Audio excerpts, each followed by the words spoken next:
feel bad. Sarah got a real clapper, and I just get these crappy hands. Thanks, Ruben.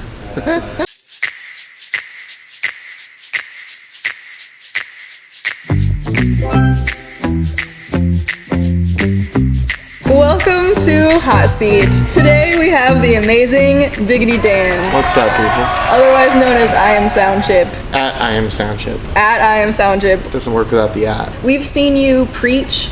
We've seen you on videos. We've seen you basically running around campus all the time, getting everything done. Now we're gonna see you eat really hot wings. You'll get messy, you'll cry a little bit. Just don't get your messiness in your eyes because then the crying's worse. Yeah. That's what I'm hoping for. I'm gonna have one of these on standby here. Okay. We're starting off super easy though. Just Tapatio. Fun. I've never had Tapatio. What? Fun fact. I actually hadn't until I started this either. So there you go. Yeah. Now we'll try it together. Okay. I'm gonna eat mine. Ask you your first question. Okay. I'm hoping these wings are good. I mean, I don't know. I just put them in the microwave, so they could be gross. Your first question, Dan. We all need to know what you were like in high school. Oh, God. Yeah. So that's scary. That's a little spicy. I don't know if it's the wing or the sauce that's spicy. It's a combination for sure. Kind of screwed me there. Do you have Soundchip written on your shirt right there? I thought it was cool for a while to just. I thought I was being cool by like not buying like nice designer shirts. Like all through high school, I was like, I want cheap clothes. Like I'd buy like a 10-pack of white V-necks and I'd wear the same pair of Vans till they'd die. And one day for camp, I just wrote Soundchip on my V-neck, and that became a thing. So like when I'd be on stage, I'd do that. And then that. Wow. That we were practicing some like screamo covers, like on a Saturday afternoon here. I always wanted to be in a metal band, and so that's fun. This does look like you are performing in front of like Coachella or something. A fun fact, like that would be a terrible angle to actually hold a microphone. Like as a sound guy, like that's what makes me cringe about this picture. Like that would have been my what year does that say? I can't read. That's 2010. Okay, so that would have been right into my senior year of high school. Why the name Soundchip? We had I was doing sound here at the time for our worship team. I had yet to play an instrument. I'd never led worship before. Like all I did was sound at the time. It was just taking a while to get all the instruments checked. You know, we start practice with the sound check to make sure everything's working right. And our worship leader at the time was like, Dan, hurry up with that sound check. And our drummer was like, yeah, sound chip. Wow. And it's stuck forever. Yeah, everybody assumes it's got this like way crazier origin or something like that. And no, it was just a dumb clapback. Oh my God. Was there anything about high school that you would like to share other than the fact that you wrote Soundchip on your shirts all the time? High school was weird, man. I think that like I always struggle with feeling like I wanted to fit in and not sure how. Like so when I was a youth group kid, most of my friends were youth group kids, but like I always felt that like it was like I was a good kid, like all through like up until sophomore year of high school. Like I was the straight A student, I was the nerdy one, I loved homework and books. But I also like really wanted to be liked and accepted and cool. And so I figured through high school most of it was like I'm just gonna be as outrageous as possible. And like not like bad outrageous. Like I had plenty of friends who were like just going for the shock value of just being like just vulgar or filthy. But for me, I was like, I just want to be funny. I want to be the funny guy. And I got diagnosed with Tourette's when I was about 8. And so like really all it is, like unfortunately it wasn't like the like you swear for no reason kind, because I feel like that would have made a great excuse.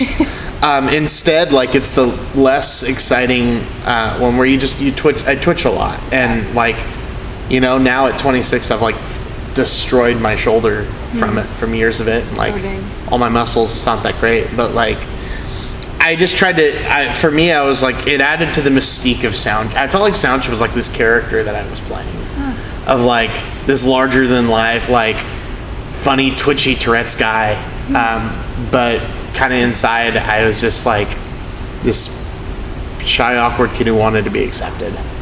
Okay, you ready for sriracha? Yeah, I love sriracha. Good. I don't.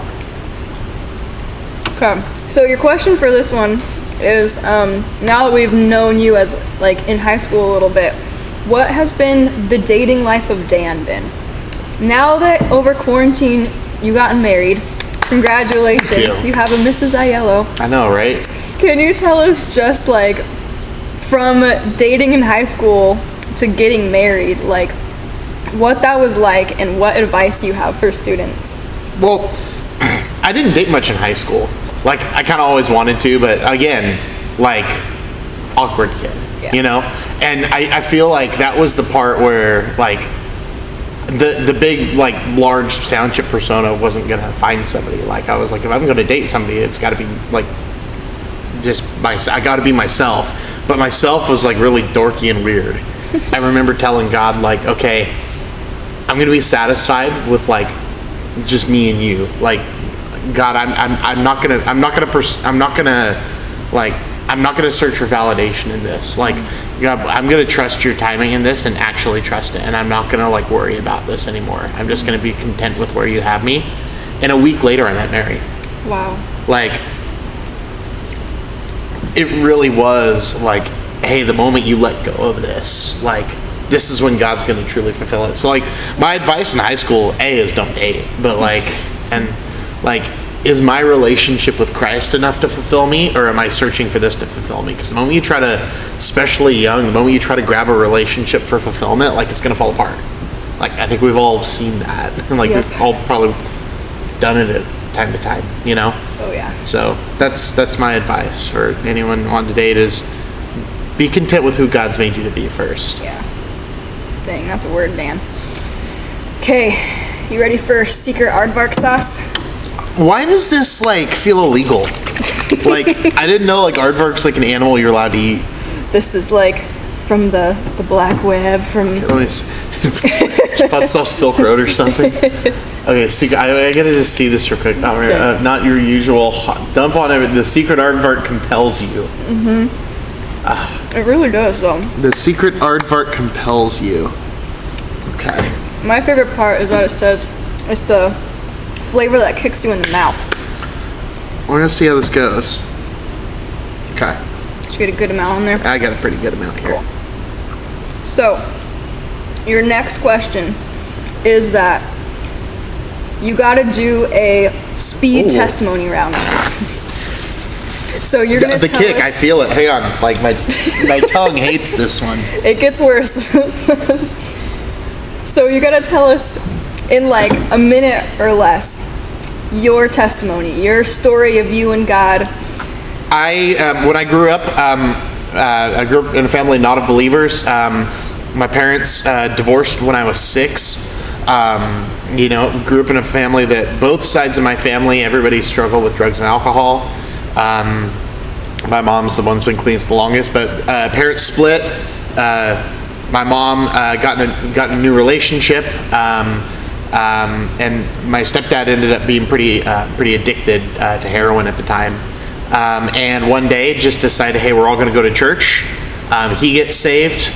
He gets clean. Like, God heals him on the spot. Like, he's withdrawing cold turkey. Wow. And, like, he prays to accept Christ in the gym at Alta Sierra in 04, and he's healed. Dang. And so we start going to church. I fit in pretty quickly. I'm just like, oh yeah, I'll do the reading. It's fun. Like, it became like a knowledge thing for me. Like, it's just another thing to do.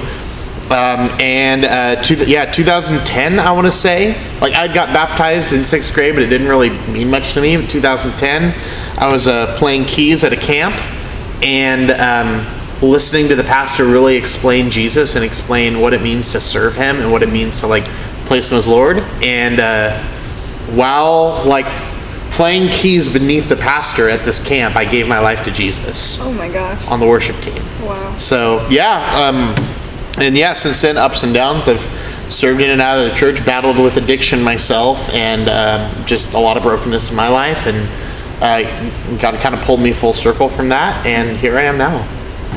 That's so good. I had no idea you were serving before you accepted. Yeah, I mean, well, for me, it was one of those things where, like, yeah, I said I was a Christian. Yeah. Like there was a little bit of the head knowledge, but none of the heart knowledge.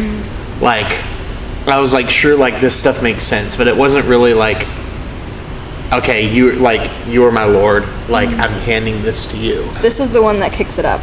This is pain, 100%. 100%. Oh God. Yeah. Okay. Yeah. Pain 100%. 100%. Can you explain just like your process here at this church in Do history? I do this taste first? Mm-hmm. Okay. Yep. It's tangy. Mm-hmm. And now it's terrible. Oh my. It's amazing that you stuck with one church for so long. I don't feel like that's the typical story. Well, I think that was huge to me because in high school I didn't like. In high school, like I was here on Sundays. I was at another church on Wednesdays, a different church on Thursdays, sometimes a different one on Tuesdays.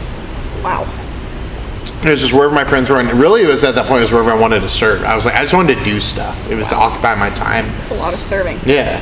Well, I didn't have any other hobbies really.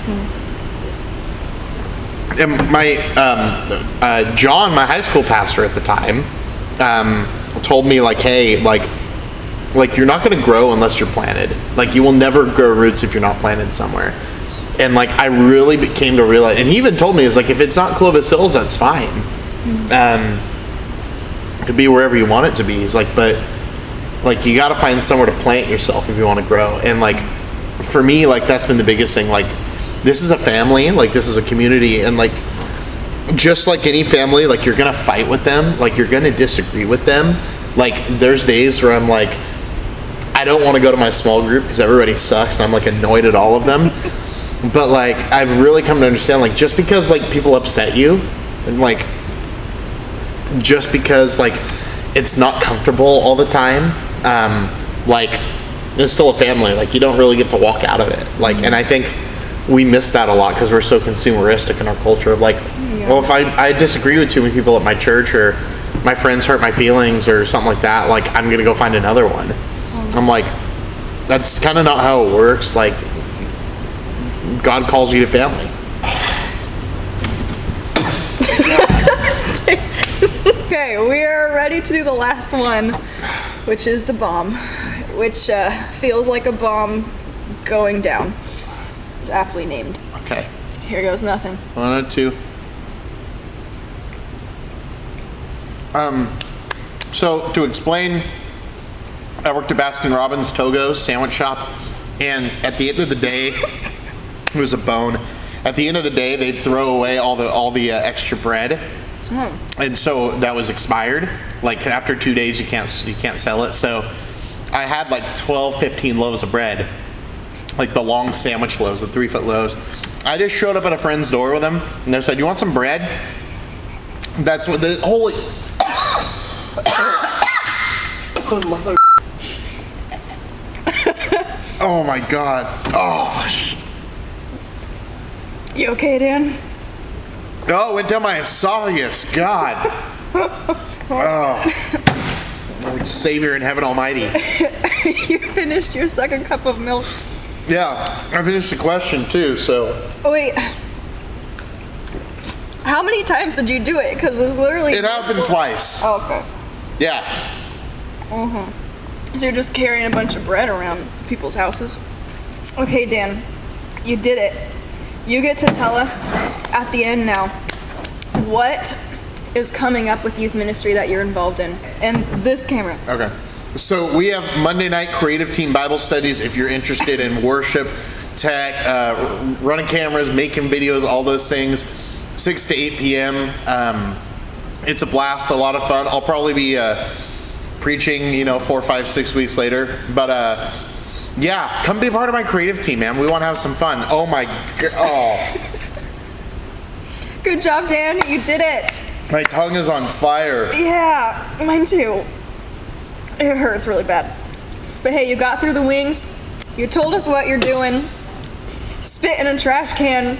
We got to see a new side of Dan. Thank you so much for being on the show. My God. My mouth feels like it's bleeding. It's a lot of Deep stuff.